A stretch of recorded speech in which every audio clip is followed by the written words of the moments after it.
All right, y'all. Been a long day. This a late night digital journal. Late night. Y'all a little bit of light. Yeah, man, I just got out the hospital. Don't like putting all my business out there, but you know, we family. Thought I had some, chest issues and stuff like that, but this like the third time happened. It's all related, they said, either gas or work stress. I was working, I want to tell y'all this, I didn't tell y'all before. I was doubling up, man. During the pandemic, I was Ebenezer Scrooging it. Y'all know my lingo, y'all know what I'm talking about. I was Ebenezer Scrooging it. You know what I'm saying? Steve know what I'm talking about. He tuning in. My software engineer dude. He know what I'm talking about. I was doubling up. So like the work level stress, you know what I'm saying, was it was rough to say the least. You may think that it's just an easy thing just because you working remote, but it's not always the case. You know what I'm saying? And so I think what kind of had me up in the air a little bit was, it's just a lot of stuff going on. You know what I mean? Go home, make me a peanut butter sandwich or something, But anyway, what I wanted to talk about real quick, I think it's the latest I've ever done a digital journal. I do early birds for worms, and digital journals are always early and in the morning. I'll tell y'all one thing about prioritizing your health above the work environment. If your health ain't no good, and they saying ain't nothing wrong with you, but I'm gonna treat it like there is. I'm gonna have to just go in and hit this punching bag, hit these push-ups, and start doing this shit religiously, because it was somewhat of a wake-up call for me. There ain't nothing wrong, but at the same token, I gotta act like there is, because otherwise, it could have been anything. You know what I'm saying? It could have been anything, but I don't wait no more. If I feel like something's going on, and see, they gave me some stuff. I didn't know if it was a heart attack or whatever. I didn't think it was, but they gave me some, like, what do they call that? Basically like some stuff in your chest or whatever, so like heartburn kind of stuff or whatever, so they saying, well, you need to take this every day, and I'm like, man, I ain't about to. Can I go that way? Nope. They done blocked it off. I like them when they kind of block stuff off sometimes. You know why? That way people got to slow down. But yeah, y'all, I was while I was sitting up in the emergency room, I started applying for some remote joints, and I sent a couple to Steve. I sent a couple to my other guys, and in Cyber International, my homie that's in Africa right now. He's supposed to be doing an interview for me for y'all. Matter of fact, I'm about to ping him in WhatsApp like, hey man, where my damn interview at, bro? There was this one brother that was a cybersecurity brother that was out of work looking for work. He reached out to me. People, y'all, I want y'all to know, people still to this day reach out to me to help find something. I guess they just think I'm just, the person to help find stuff. It ain't nothing real spectacular that I'm doing. I basically hear about the positions. I got a knack for that shit, like finding people to work. And it's not like it's a hidden thing, you know what I'm saying? It's just that I kind of know what keywords and stuff like that, so I'm gonna keep on posting, man. I'm gonna keep on posting. Like I say, it's competitive, but there's some money out here, man. There's still some money. There's still a couple bucks out here, man. It's a couple dollars out here. So One thing I do want to say,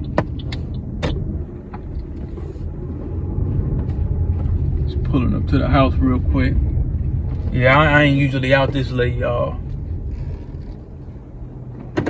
It look like Nightmare on Elm Street around here. It look like Nightmare on Elm Street around here. But obviously, you know, I'm gonna do this little joint since I'm sitting here real quick. Anyway, so remember I told y'all about when, you know, I went to work and there was a presentation about Juneteenth. You know what I'm saying? There was a presentation about Juneteenth, and I'm just wondering if for some reason I was looking for my damn glasses, man. Something telling me that this is, I don't know. I know I need to lose them. Nah, let me just, thought I put them somewhere. Let me see if somebody might have put them in here. I know I didn't get rid of them. Jeez. Yeah, I don't know what happened to them, man. I've been looking for these for days. I'm gonna have to wait till daybreak. But so I went to this Juneteenth presentation. I kind of like this light, how this is at night. I might start doing this at night.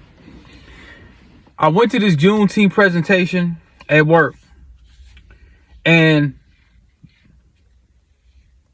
I want to see if I can get a copy of the review or the Zoom session.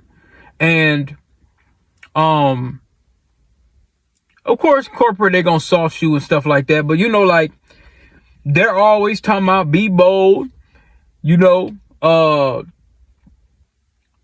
let's be inclusive, this, that, and the third. And so I said, well, I'm gonna ask for some, you know, is it okay to give feedback and critiques? Because they get to give the presentation and people can sit there eating, but you can't discuss anything. And I think with anything else, they would have had something where you could discuss it. Yeah, this light thing, the way it got my face looking and all that, this is a dope set. Let me see if I put two will make any difference. No, it ain't really no different. It's just fine. I think that's kind of dope. It reminds me of a movie. So I basically told them, look, they got people that's talking about my heritage, our heritage. Juneteenth is a specific, very, very, very specific Black American heritage. They don't celebrate this nowhere else on this continent. They don't. Because there was nothing that occurred. There was nothing written in any constitutions anywhere else on the planet besides the United States. This was a freedmen's celebration, freedmen's holiday, freedmen's history. Nobody else on this planet shares that history. Nobody. Now, yeah, we got African ancestry. They don't really celebrate that over there. That's not, they have other celebrations. Just like Carnival. We don't celebrate Carnival. We don't celebrate Carnival. If you're Caribbean, you probably do. Now, if they happen to have Carnival here in Minneapolis, so that's a New York thing, really. That's like something, you know, that's heavy in New York or maybe some other states too, mainly in the East. We don't do Carnival. Now, if there's a Carnival celebration, yeah, Black folks might go in there because we know we're going to get some good food for number one. But that ain't something we really do. You know, Juneteenth is something that happened here. It's actually a Southern, you know what I'm saying? That happened in the South. So it's a Southern thing. And Black folks nationwide, that come from our lineage celebrate it, and then you got some brothers that and sisters that are not from our lineage that come by, that'll come and support it and stuff. So now let's make no mistake, this is a part of our culture, specifically here from the freedmen. So I think the commentary and somebody speaking on that behalf should be able to say, well, just like there's some things that I'm going to read them to y'all. But first, I'm going to wait till I get my response. Now, I'm going to talk to another freedman at work, and I'm sending it to him because me and him were kind of talking about certain things. Somebody that has looked out for me or whatever the case may be. And so I'm like, hey, what you think about this, bro? If they're going to have Juneteenth again next year, I don't know how things are going to go. Do you agree with this? Do you agree with some of the critiques and the feedback? You see what I'm saying? And rightfully so, because see, now they got the flag right. The food was good, but there were some things. But I noticed what they tried to do, and I said this before, is they try to crowbar, lightweight crowbar some gender stuff with Harriet. And that's another thing I need to add to the draft. I just forgot about that. Black men and women work in conjunction together to free themselves off them plantations. You weren't having a bunch of black men tell the black women, hey, y'all ain't involved. Y'all not going to get involved. Y'all sit over there. You shut up. That wasn't happening. They tried to make it seem they tried to insert it as much as they could. I could tell they were saying something without saying something. And I peeped that right away. But see, you're not going to put any sexual deviancy, sexual interest, and sexual orientation. That ain't happening with our culture. We're not going to let you do that. We're going to have to say something. Because if it was any other culture and somebody said something or was trying to insert something, they shut that down in a minute. So this is my digital journal, so I'm about to go in the house. But my next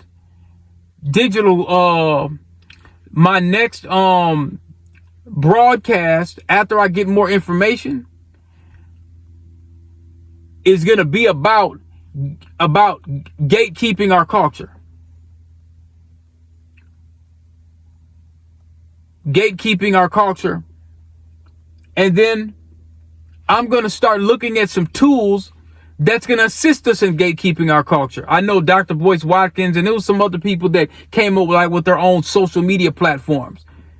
But archiving our culture, telling it from the freedmen's experience, and not really giving a damn if people don't like it. Just like other cultures. They say what they present and they say what they want. They may not necessarily be trying to offend nobody, but this is what it is. And I'm starting to see that online. And it's a tech channel, but let's talk tech real quick. You see this online a lot more. These conversations. You see the sambos that may come out. You see that on a heavy basis. You see that the riders, even the sisters is out here speaking real heavy truth to power. That's really trying to gatekeep and say, hey, wait a minute. We have a distinct ethnic group in this country that we contributed to for the last 300-400 years. We're not going to forget that. We're not going to trade it in. We don't give a damn what little baby talking about. We don't want to hear no mushmouth auto-tune nigga trying to tell us that we need to forget the last 400 years in this country. We're not going to do that. We have inventions. We have real world culture that we've influenced everywhere on this planet. And it'd be wrong to ignore that. You see what I'm saying? And you could still do that and admit you have African ancestry. You don't have to say that's not a part of, you know what I'm saying, of, how we came to be. But we lost a lot of information before the 1700s. And that's something we could look at too. You see what I mean? But how do you gatekeep the culture? What kind of tools and software can you use to do that? It's a new day. Folks ain't going to be able to get away. You know, you hear a lot of folks, and I see it a lot online too. Folks are whining because they want us to get in. They want us to be involved. No, y'all going to figure it out like we did. Come back once you figure it out, and we'll work with you.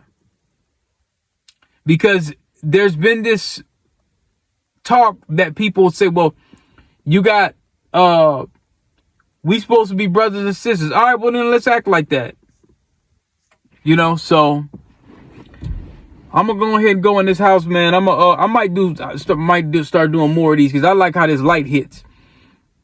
So this will be Digital Journal 38.5 or whatever the case may be. So